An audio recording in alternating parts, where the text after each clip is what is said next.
कराई गई है। उसके बाद पूनम को हिरासत में लिया जाता है, उससे पूछताछ की जाती है, जिसके बाद पूनम इस बात को बताती है कि उसने अपने पति अंजन दास की हत्या कर दी। इसमें उसका जो बेटा है दीपक, वो भी इसके अंदर शामिल था और जिसके बाद और ये वो दोनों आरोपी हैं जिन्होंने अंजन दास का कत्ल किया था। तस्वीरों में आपको पूनम नजर आ रही होंगी, इसके अलावा दीपक हैं। ये दोनों माँ बेटे हैं और पूनम ने दीपक अपने बेटे के साथ मिलकर के अपने पति अंजन दास की बड़ी बेरहमी से हत्या कर दी। इतना ही नहीं, हत्या करने के बाद इन्होंने लाश के टुकड़े किए। टुकड़े करने के बाद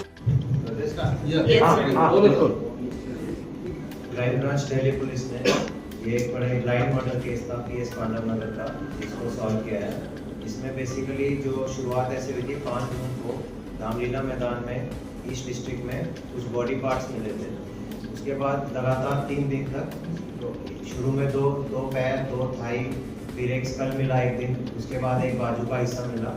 तो 3-4 दिन तक बॉडी पार्ट्स की रिकवरी हुई वहाँ मैदान से, और वहाँ एक 420 नंबर FIR PS पांडव नगर में केस दर्ज हुआ। इसमें काफ़ी जद्दोजहद हुई। पहले तो ये बॉडी को आइडेंटिफाई करने की, UID बॉडी थी, उसमें ये आइडेंटिफाई नहीं हो पाई थी। इसी कारण इस केस में कोई ब्रेक थ्रू मिल नहीं रहा था। दूसरी कारण क्योंकि काफ़ी वो था, ग्रूसम मर्डर लग रहा था कि बॉडी पार्ट्स हुए हैं, उस कारण हमारी कई टीम उस पर काम कर रही थी।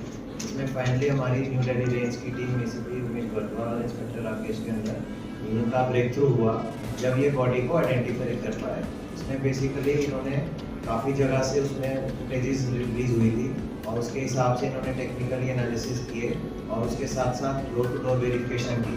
तो जब काफ़ी डोर टू डोर वेरिफिकेशन की तो एक बारी कुछ उसमें काम की बात नहीं निकल पाई, बट इन्होंने हिम्मत ना हारते हुए फिर उसको आगे बढ़ाया और फाइनली ये जीरो इन कर पाया कि जो सस्पेक्टेड डिसीज्ड आदमी है अंजन दास हो सकता है।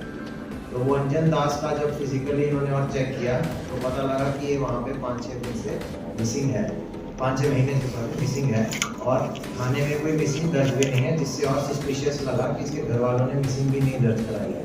और जो सस्पेक्ट इसके मर्डर लगे जो लेडी पूनम थी वो सस्पेक्ट निकली और उसका फिर इससे रिलेशन भी था, तो उस बेस पे हमने जीरो इन किया वो लेडी पे और फिर उसका बेटा दीपक, क्योंकि फुटेज में दोनों माँ बेटा दिख रहे थे। तो उस बेस पे जब हमने इनको जाके इंटरोगेट किया, इनको चेक किया, ट्रेस किया, तो इन्होंने कन्फेस किया कि इन्होंने क्राइम किया है और उसी बेस पे ये मर्डर हुआ है। तो इसमें जो इनसे अभी हमें एक तो इन्होंने जो कपड़े पहने हुए थे बार जब ये फुटेज में दिख रहे थे वो इनसे हमारे को रिकवर हो गए और उसके साथ साथ जो मोबाइल था डिसीज का वो भी रिकवर हो गया। इसलिए इन्होंने बताया कि जो लेडी है ये पूनम, ये इसकी 2017 में इससे शादी हुई थी, 2011 से एक साथ रह रहे थे, 16 में जो इसका हस्बैंड था कल्लू, उसकी डेथ हो गई थी। तो उसके बाद इसने 2017 में उससे शादी कर दी। तो जो दीपक लड़का है वो कल्लू का बेटा है और उसके साथ एक बेटी भी थी। तो दीपक की शादी हो गई थी, फिर वो अलग रहने लग गया था। ये जो आदमी था इसकी शादी गाँव में बिहार में भी हो रखी थी, इसके 8 बच्चे थे। तो ये क्या करता था पूनम के शुरू में, और फिर पूनम को ये था कि ये उसकी बहू और बेटी पे गलत नज़र भी रखता है। तो उस बेस पे इसकी और राहुल इसकी दीपक की बात हुई आपस में कि इसको मारने की बात हुई मार्च अप्रैल के आसपास। तो इन्होंने उसी हिसाब से तैयारी रखी।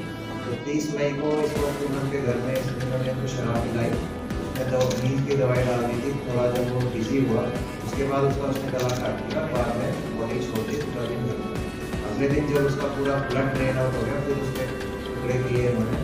अभी तक जो लग रहा है करीबन 10 टुकड़े किए हैं, उसके बाकी तफ्तीश के दौरान और पता लगेगा।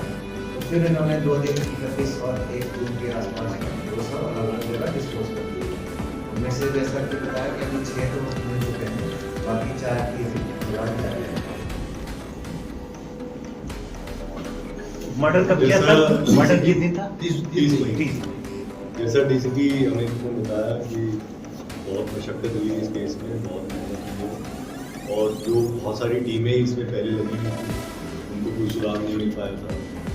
और एक हमारे कमिश्नर ऑफ पुलिस जो संजय अरोड़ा जी, उनका आदेश भी था कि जो केसेस डिस्ट्रिक्ट में सॉल्व नहीं हो पा रहे हैं ये क्योंकि हमारा जो हीनस क्राइम का जो सॉल्व परसेंटेज है जिसको 95% से ऊपर है, जो कि बहुत ही काबिल तारीफ है। जो इक्का दुक्का केसेस जो ऐसे बचे हुए हैं उन पे हमें क्राइम ब्रांच को स्पेशली फोकस करने के लिए बोला था।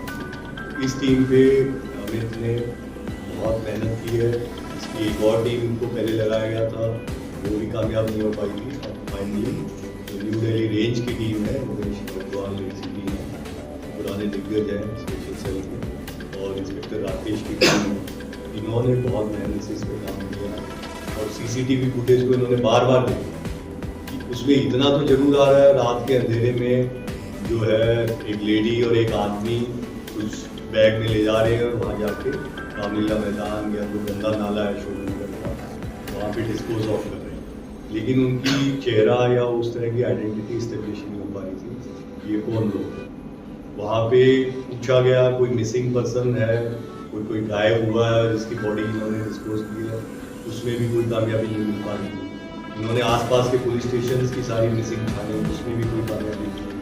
आसपास के डिस्ट्रिक्ट्स उत्तर प्रदेश के थानों में भी उनकी टीम ने जाके काफ़ी छानबीन की। फिर जैसा हुआ, जब आप मेहनत करते हैं तो फिर लक भी आपका साथ देता है। तो फिर इनके पास ये सूचना है कि ये जो विजन दास नाम का जो व्यक्ति है, ये काफ़ी दिन से मिसिंग है। उन्होंने फिर सारे पुलिस